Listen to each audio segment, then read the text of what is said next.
పోలీసులంటే కఠిన హృదయంతో ఉంటారు అని చాలా మందిలో ఉన్న భావన.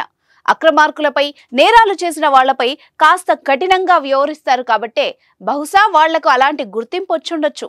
కానీ వాళ్ళకి కుటుంబాలుంటాయి, వాళ్ళకి కూడా మనలాంటి భావాలే ఉంటాయి. పోలీసులు హృదయంలోనూ తడి ఉంటుందని వాళ్ళని దగ్గర నుంచి చూసిన వాళ్ళకే తెలుస్తుంది. మీ బిజినెస్ విస్తరించాలనుకుంటున్నారా? మార్చి 16, 17న హైటెక్స్ లో franchise India biggest pro expo.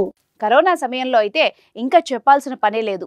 అంతటి కఠిన సమయంలో కుటుంబ సభ్యుల్ని వదిలి రోడ్లపై ప్రాణాలకు తెగించి వాళ్ళు చేసిన సేవను మర్చిపోలేం. ఎంతటి విపత్కర సమయంలో అయినా వాళ్ళు మన కోసం ఎన్నో సవాళ్లను ఎదుర్కొని డ్యూటీ చేస్తూ ఉంటారు.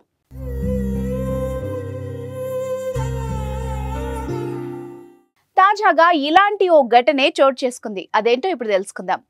మేడారం జాతరలో అపశృతి చోటు చేసుకుంది. మేడారం జాతరకు వెళ్లి అక్కడ జంపన్నవాగులో ప్రమాదవశాత్తు రోహిత్ అనే వ్యక్తి మరణించాడు.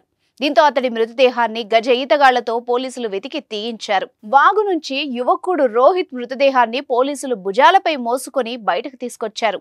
పోలీసులు మృతదేహాన్ని భుజాలపై తీసుకొస్తున్న వీడియో ప్రస్తుతం సోషల్ మీడియాలో వైరల్ అయింది. పోలీస్ అన్న కష్టాలు అనే టైటిల్ పెట్టడంతో కొన్ని క్షణాల్లోనే వైరల్ అయింది. దీన్ని చూసిన నెటిజన్లు పోలీస్ అన్నా మీకు సలాం అంటూ కమెంట్లు పెడుతున్నారు. మరికొందరైతే సెల్యూట్ అంటూ పోస్ట్ చేస్తున్నారు.